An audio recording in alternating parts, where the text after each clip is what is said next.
أعوذ بالله من الشيطان الرجيم. بسم الله الرحمن الرحيم. الحمد لله رب العالمين.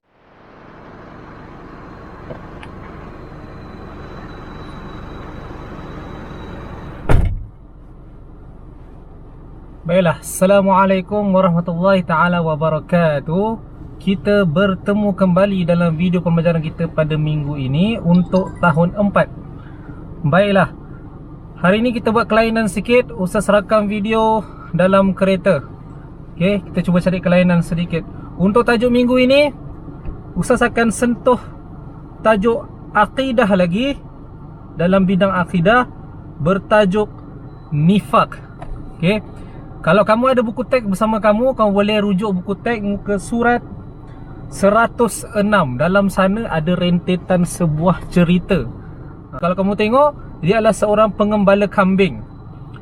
Sedang dia duduk menunggu dia punya kambing, tiba-tiba ada satu idea. Dia kata dia mau panggil orang kampung. Kononnya ada harimau nak datang makan dia punya kambing. Itu dia punya buah fikiran. Jadi dia pun panggil jadi harimau, harimau. Jadi datanglah orang kampung untuk selamatkan dia punya kambing kononnya. Tapi bila datang je orang kampung semua, tiba-tiba dia kata tiada pun kambing, saja je aku panggil begitu. Jadi dia telah menipu satu kali orang kampung. Secara tiba-tiba orang kampung pun kata, oh tidak apalah kalau begitu, saya pulanglah. Diorang pun pulang. Dalam perjalanan diorang pulang, sebenarnya memang ada seekor harimau yang sedang menunggu untuk makan dia punya kambing. Lagi sekali dia panggil, tolong, tolong, ada harimau datang. Tapi orang kampung dengar, ada orang panggil harimau lagi. Tapi mungkin ini adalah helah kepada pengembala kambing tadi. Nah, akhirnya apa kejadiannya? Kamu pun sedia maklum. Orang kampung pun tak datang. Akhirnya dia punya kambing pun kena makan dengan harimau. Jadi itu akibat dia kalau menjadi orang munafik ataupun menjadi seorang penipu. Orang tidak percaya. Baiklah. Jadi di situ kita tahu sudah akibat kalau kita menipu ataupun menjadi orang munafik. Mesti kamu tertanya-tanya, Ustaz, apa itu maksud munafik? Okey, kita beralih kepada muka surat di sebelah. Maksud munafik ialah menzahirkan keimanan di dalam diri dan menyembunyikan kekufuran. Contoh paling mudah, dia kata dia ni orang Islam, tapi dia tidak melakukan satu pun daripada ibadah sebagai seorang Islam. Itu contoh paling mudah untuk kamu faham apakah itu nifak ataupun maksud nifak lah. Okey, seterusnya, apakah hukum nifak? Hukum nifak ialah haram kerana Allah memberi ancaman terhadap golongan munafik. Firman Allah Subhanahu wa taala, innal munafiqina fid darki asfali minan nar. Surah An-Nisa ayat 145.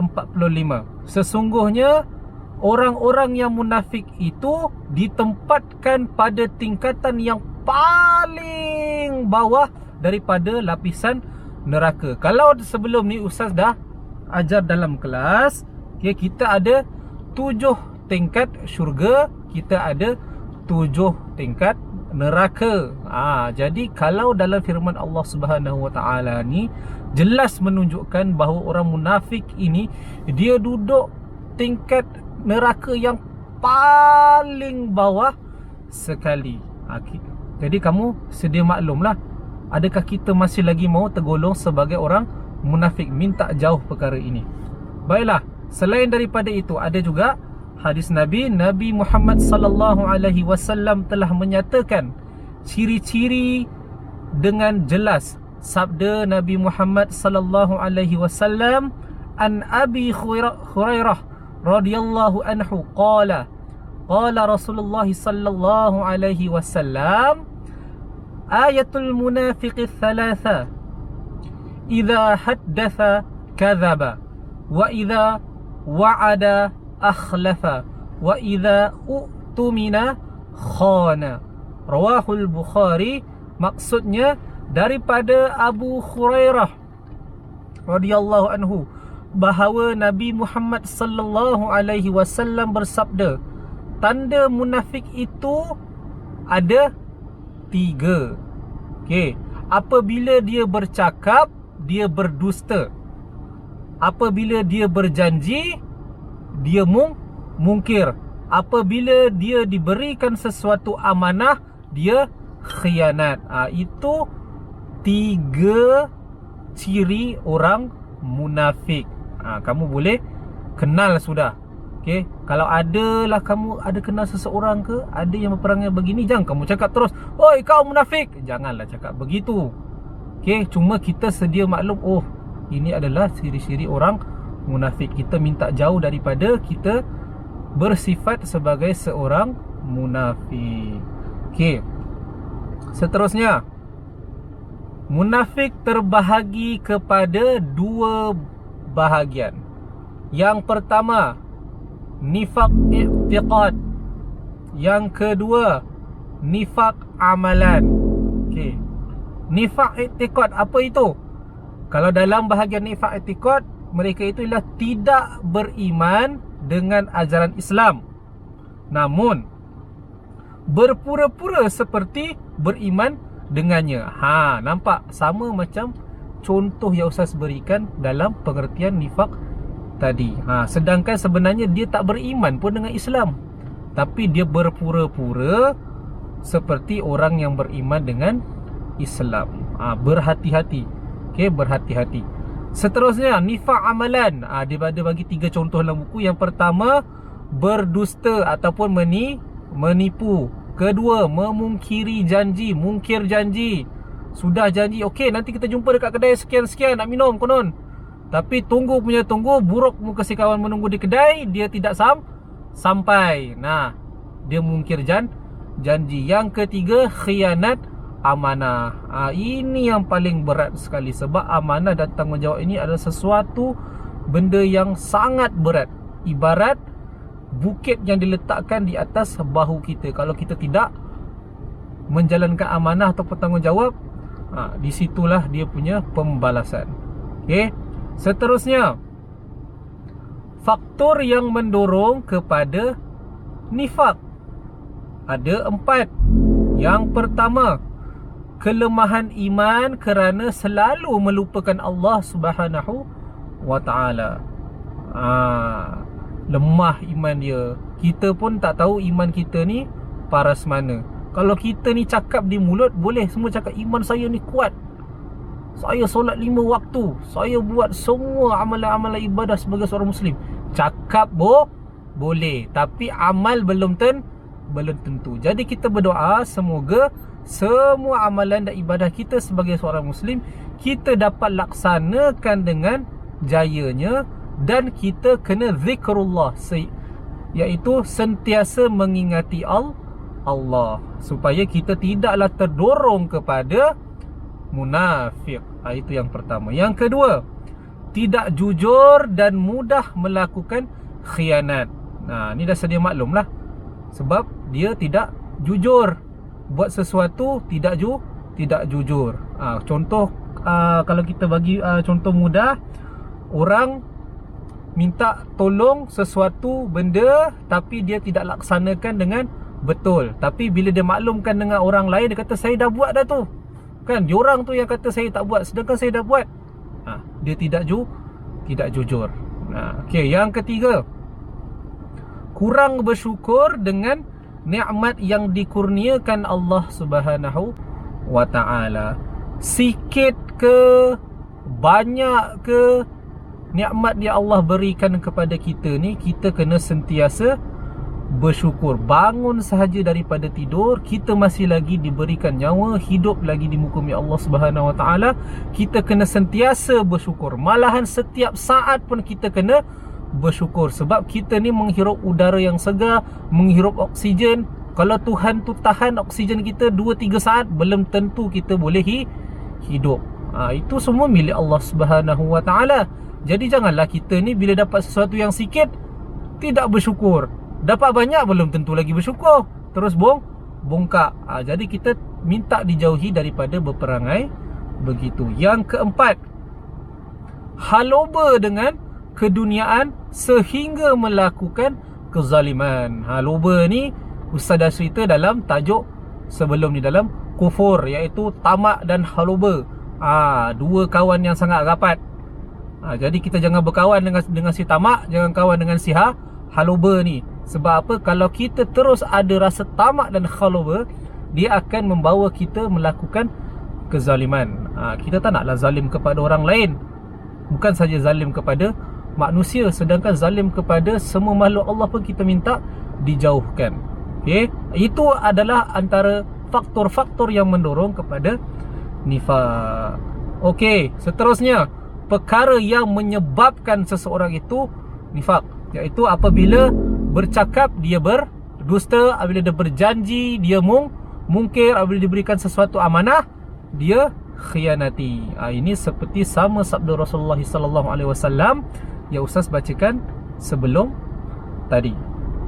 Okey, seterusnya, apabila ada orang munafik ini, mesti dia akan memberi kesan ke dalam kehidupan. Kalau dia beri kesan kesan yang buruk ni hanya kepada diri dia sendiri, tidak jadi masalah. Tetapi dia banyak memberi keburukan kepada banyak kategori. Yang pertama, untuk diri dia sendiri, sedia maklumlah. Yang kedua, untuk masyarakat pun dia memberi kesan buruk. Untuk keluarga pun memberi kesan buruk. Dan apatah lagi, memberi kesan buruk kepada negara. Jadi maknanya munafik ini sangat berbahaya. Okey. Jadi kita kena tahu apakah kesan dia supaya kita jauhkan diri kita daripada menjadi orang munafik. Apa keburukan dia kepada diri dia sendiri? Yang pertama, dibenci masyarakat. Kalau orang tahu sudah dia ni munafik, orang tak sukalah dia. Kena benci. Suka ke kita hidup ni kena benci? Sepatutnya kita hidup di muka bumi Allah ini, hendaklah kita ni disayang oleh orang sekeliling kita. Apatah kita minta disayang oleh Allah Subhanahu wa taala. Okey, seterusnya, hilang rakan dan taulan. Orang pun tak nak kawan dengan orang yang suka menipu. Hilang sudah kawan dia kalau dia balik-balik menipu. Kan pinjam duit konon mau pulang, tapi tak pandai pulang. Yang si kawan minta balik-balik, tak pandai dapat. Jadi kawan pun hilang. Tak nak lagi kawan dengan dia. Seterusnya, sentiasa berada dalam keresahan dan ketakutan. Ni sama macam kalau orang yang kufur, hidup tak tenang, sentiasa resah dan ketakutan. Okey, apa lagi dia punya ni keburukan kepada keluarga pula? Kalau kepada keluarga, hilang rasa kasih dan sayang. Mungkin ahli keluarga pun kurang sudah kasih sayang dengan orang yang munafik ni. Kalau balik-balik dia menipu, balik-balik dia mungkir janji. Okey, keluarga kita sendiri pun tak nak sayang kita, apatah lagi kawan-kawan di sekeliling, kan? Okey, seterusnya, tiada hormat menghormati sesama anggota keluarga. Ahli keluarga kita sendiri pun, mungkin adik-beradik kita pun tak hormat sudah sama kita. Biarpun kita ni abang ke, abang long ke, kan? Anak yang paling tua ke, anak paling sulung ke, anak nombor 2 ke, anak nombor 3 ke, tapi kalau ada sifat munafik, mungkin kita tidak akan dihormati oleh adik-beradik kita sendiri, ataupun pakcik-makcik kita ke, saudara mara kita semualah. Okey, seterusnya, timbul perasaan curiga. Maksud perasaan curiga ni, kalau orang munafik ni bercakap sesuatu, kalau orang tahu sudah dia ni memang perangai munafik, orang akan cakap, betul ke apa dia cakap ni? Boleh percaya ke? Timbul rasa curiga, kan? Jadi sampai bila-bila pun orang tidak percaya. Jadi jangan sesekali menipu, jangan sesekali khianat. Okey, jujur dalam setiap perbuatan. Okey, selesai sudah kesan keburukan kepada keluarga. Dia ada lagi kesan kepada masyarakat sekeliling. Apa itu? Melemahkan perpaduan dan kesatuan. Kalau ramai sangat orang munafik, orang tidak percaya tiada perpaduan. Orang dah tak nak tolong kita, ataupun kita pun dah tak nak tolong orang yang munafik. Jadi berpecah belahlah kita punya kaum, kita punya bangsa, sebab adanya orang-orang munafik ini. Seterusnya, sentiasa berbalah dan bergaduh saja. Tak pandai berdamai. Okey, hilang nilai dan akhlak bermasyarakat. Jadi bagus duduk diam-diam kat rumah. Bukan masalah pasal COVID-19 suruh duduk diam di rumah, tidak. Maknanya kalau dah hilang nilai dan akhlak bermasyarakat, maknanya dia dah tak boleh duduk dalam masyarakat, tak boleh duduk berkawan. Sebab bila ada berkawan, dia nak menipu. Bila ada kawan, dia tak jujur dengan kawan dia. Lepas tu bila dah tak jujur, timbul pergaduhan. Jadi tak ada sudah nilai murni dalam bermasyarakat. Lagi bagus orang begini duduk sorang-sorang, lantak dia, kan? Okey. Apa lagi keburukan dia? Dia lagi memberi keburukan kepada negara. Apa itu? Berlakunya khianat, penindasan dan kezaliman. Ini di peringkat atasan lah. Kita minta kepada Allah Subhanahu Wa Taala, kalau kita menjadi seorang pemimpin pada masa hadapan, kita tidak tahu apa kita punya nasib pada masa hadapan. Mungkin kita jadi pemimpin yang besar. Okey, sedangkan sekarang pun kita akan jadi pemimpin untuk diri sendiri, dan kalau kita ada keluarga, pemimpin kepada keluarga kita sendiri. Tapi kalau untuk negara ni, mungkin nanti kalau kamu jadi pemimpin, kamu jadi ketua kampung ke, kamu jadi adun ke, kamu jadi menteri ke, siapa-siapalah ke, kamu jadi bos kepada syarikat ke. Okey, kita doa kepada Allah Subhanahu Taala dijauhkan daripada sifat munafik. Sebab apa? Kalau ada sifat munafik, akan berlakunya khianat, penindasan dan kezaliman. Okey, seterusnya, umat mundur dan lemah. Kenapa umat mundur dan lemah? Sebab adanya orang munafik ni, perpaduan tiada sudah, asyik berbalah, asyik bergaduh. Tang bila kita nak fikir tentang kemajuan, balik-balik fikir untuk keuntungan diri sendiri. Jadi kita akan terus mundur dan lemah. Okey, seterusnya, mudah dikuasai dan dijajah.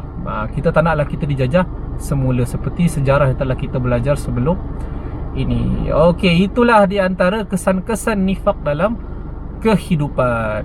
Jadi bila kamu dah tahu, begini sebenarnya, teruknya ustaz kalau kita bersifat begini. Jadi bila dah tahu, kita minta jauh dan kita cuba jauhkan diri kita daripada bersifat sebagai seorang munafik. Kalau adalah kenalan-kenalan kita begitu, kita nak nasihat, kita tegur, tidak jadi masalah. Okey, sebab kita ni belum tentu lagi kita sempurna. Kalau kita ada salah, minta tolong kawan lain ataupun ahli keluarga kita, tegur perangai kita. Kalau kita nampak kawan-kawan kita, saudara mara kita berperangai tidak bagus, kita pun saling menasihati. Itulah hidup kita di muka bumi Allah Subhanahu Wa Taala sebagai khalifah ini, menyampaikan sesuatu kebaikan dan berkongsi. Baiklah, jadi itu sahaja pembelajaran kita pada minggu ini berkenaan tajuk nifak. Ustaz harap semua modul yang Ustaz bagi kepada kamu pada Ahad lepas semua sudah ambil, dan perlahan-lahan kamu siapkan modul. Ada yang tidak faham, boleh tengok video ini untuk menambahkan lagi kefahaman berkenaan tajuk nifak pada minggu ini. Sekian, kita jumpa lagi pada minggu hadapan untuk video seterusnya. Kita jumpa lagi. Assalamualaikum.